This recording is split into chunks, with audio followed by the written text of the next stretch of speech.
En el nombre del Padre, del Hijo y del Espíritu Santo. Amén.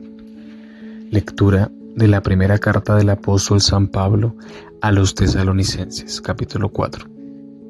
Hermanos, no queremos que ignoréis la suerte de los difuntos para que no os aflijáis como los hombres sin esperanza. Pues si creemos que Jesús ha muerto y resucitado, del mismo modo a los que han muerto, Dios por medio de Jesús los llevará con él. Esto es lo que os decimos como palabra del Señor. Nosotros, los que vivimos y quedamos para cuando venga el Señor, no aventajaremos a los difuntos. Pues Él mismo, el Señor, cuando se dé la orden, a la voz del arcángel y al son de la trompeta divina, descenderá del cielo y los muertos en Cristo resucitarán en primer lugar. Después nosotros, los que aún vivimos, seremos arrebatados con ellos en la nube, al encuentro del Señor en el aire. Y así estaremos siempre con el Señor. Consolaos pues mutuamente con estas palabras. Palabra de Dios. Te alabamos, Señor. El Señor llega a regir la tierra. Cantad al Señor un cántico nuevo. Cantad al Señor toda la tierra. Contad a los pueblos su gloria, sus maravillas a todas las naciones. El Señor llega a regir la tierra. Porque es grande el Señor y muy digno de alabanza, más temible que todos los dioses, pues los dioses de los gentiles son apariencia, mientras que el Señor ha hecho el cielo. El Señor llega a regir la tierra. Alégrense el cielo, goce la tierra, retumbe el mar y cuanto lo llena, vitoreen los campos y cuanto hay en ellos. El Señor llega a regir la tierra. Aclamen los árboles del bosque delante del Señor que ya llega a regir la tierra. Regirá el orbe con justicia y los pueblos con fidelidad. El Señor llega a regir la tierra. Lectura del Santo Evangelio según San Lucas, capítulo 4. En aquel tiempo fue Jesús a Nazaret, donde se había criado. Entró en la sinagoga, como era su costumbre los sábados, y se puso en pie para hacer la lectura.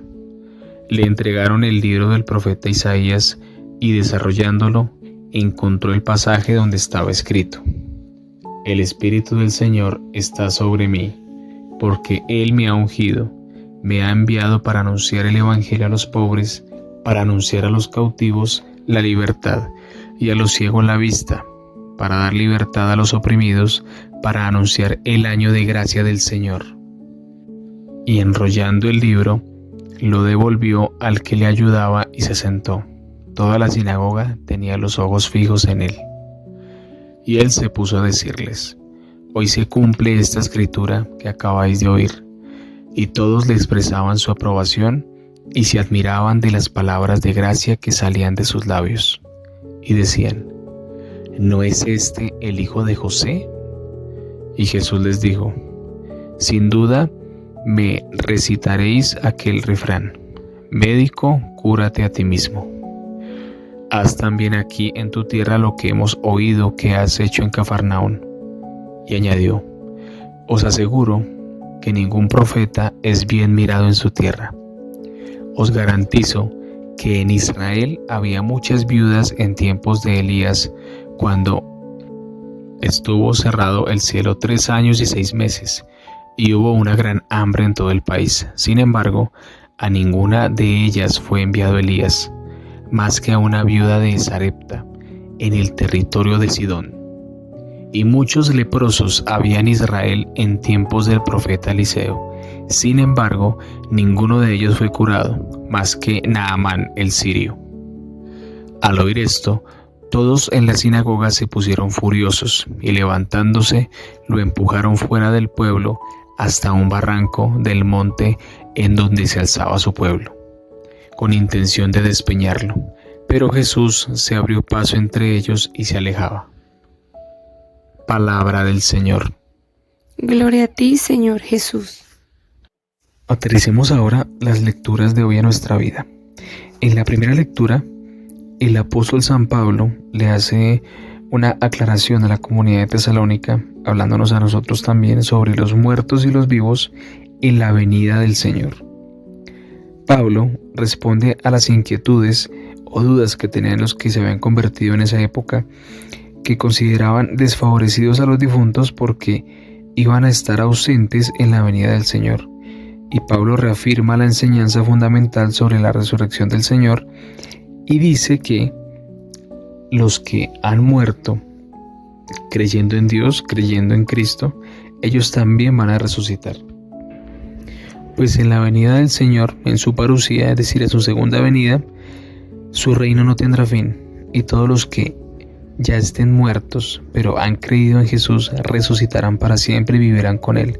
Y los que estemos vivos para ese momento y hayamos creído en su mensaje evangélico, también viviremos siempre con Él, para que todos seamos, como decía Él en la oración por los discípulos, para que todos seamos uno en Él, como Él y el Padre y el Espíritu son uno solo.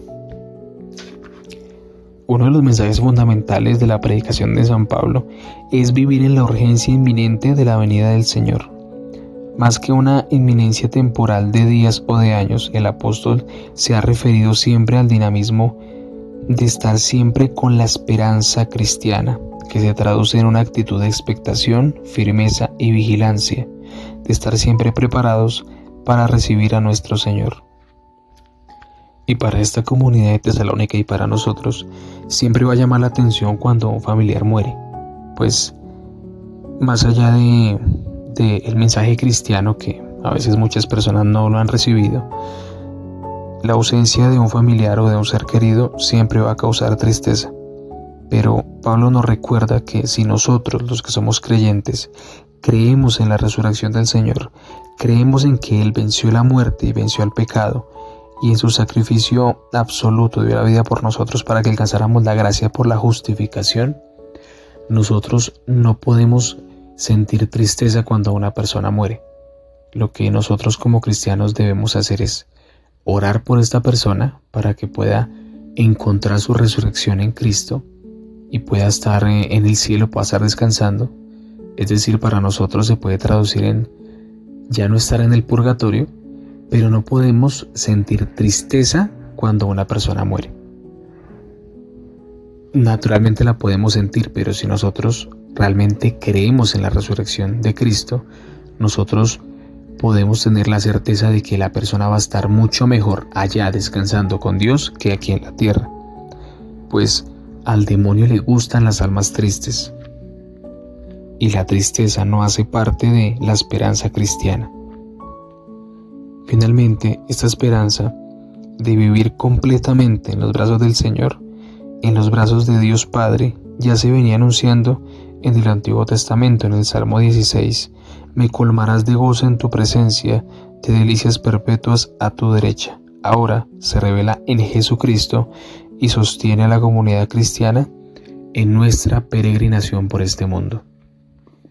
Ahora el Salmo que va por la misma línea de lo que hablaba San Pablo, de la parusía de nuestro Señor. El Salmo que leemos hoy se llama El Señor, Rey y Juez. Pues aquí todos los pueblos han de presentarse y postrarse obedientemente ante el gran Rey. Cuando aparezca en santidad, reconocerán su gloria y el poder que solo le corresponde a Él. Y mientras nosotros caminamos por este mundo y queremos expresar nuestro deseo de que venga el reino de Dios, podemos orar con este salmo. Ahora en el Evangelio podemos ver cómo el Señor en su primera venida ha sido rechazado. Pues en la primera lectura en el Salmo hablamos del reinado de Dios, de que los que somos convertidos al cristianismo esperamos su segunda venida. Pues en su primera venida, la primera vez que estuvo en esa tierra, ya fue rechazado. Pues algo que en su tiempo empezó como una simpatía y una admiración por la manera en que él hablaba y la manera en que él predicaba, se empezó a convertir en una hostilidad hacia él, tanto así que quisieron matarlo, pues se preguntaban, ¿este no es pues el hijo del carpintero? ¿Y por qué lo querían matar? Porque él se autoproclamaba como el Mesías, como el que había de venir. Y asimismo, Jesús continúa con su misión y con su propuesta, y así los israelitas, el pueblo judío, que era el pueblo elegido, no la acogieran a él. Él estaba dispuesto a valerse de personas que no fueran del pueblo elegido para llevar su mensaje cristiano. Por eso evoca a Elías y a Eliseo, que realizaron signos divinos entre paganos y lograron mejores frutos. Oremos. Señor Dios Todopoderoso, que nos has hecho llegar al comienzo de este día, sálvanos hoy con tu poder para que no caigamos en ningún pecado, sino que nuestras palabras, pensamientos y acciones sigan el camino de tus mandatos. Por nuestro Señor Jesucristo, tu Hijo, que vive y reina contigo en la unidad del Espíritu Santo y es Dios, por los siglos de los siglos. Amén. En el nombre del Padre, del Hijo y del Espíritu Santo. Amén. Seamos uno en Él, seamos uno en Cristo.